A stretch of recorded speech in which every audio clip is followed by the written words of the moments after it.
السلام عليكم. تحية الإسلام. النزاع اللي بين الزوج والزوجة أو الست والراجل، إمتى إمتى هيكون في سكون، في احترام، في تقدير؟ إمتى نزاع القط والفار ده هينتهي؟ ممكن أسألكوا سؤال، إمتى هينتهي؟ إمتى هيبقى في احترام وسكون وتبادل رحمة وتبادل احتواء وتبادل طبطبة؟ السوشيال اكتر اللي فيه عايزين يخطفوا الترندات. لما تكون سيدة طالعة تقول على سيدة مصرية زوجة او سيدة بوجه عام زيها، مسمياها الحربوقة، وعاملة فيديو في التيك توك اسمها رانيا بالمناسبة الست دي، وبتقول يا رانيا للرجل المصري الحربوقة دي اللي فيها وفيها وفيها، انصحك ما تتجوزهاش. ست مين يا رانيا اللي انت بتتكلمي عنها اللي مسميها الحربوقة؟ لما تكوني ست مصرية وتسمي الست المصرية حربوقة، وهو في راجل برضو مصري هيطلع يقول على الرجل المصري نطح، ويبقى احنا في السوشيال بقى والمجتمع يتفرج علينا ان الست المصرية اسمها الحربوقة والرجل المصري اسمه النطح.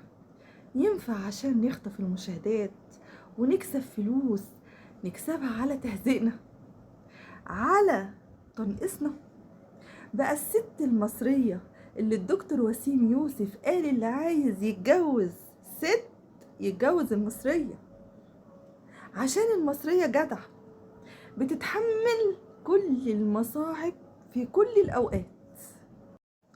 الست المصرية دي أقسم بالله اللي ما يعرف قيمة المصرية يبقى ما يعرفش يعامل ستات، وبمعنى صح ما يعرفش يعامل نسوان. ايه رأيكم بقى؟ نسوان، نون النسوة. دكتور وسيم يوسف الله يشفيه مجد فيها وكتير مجد في المصرية.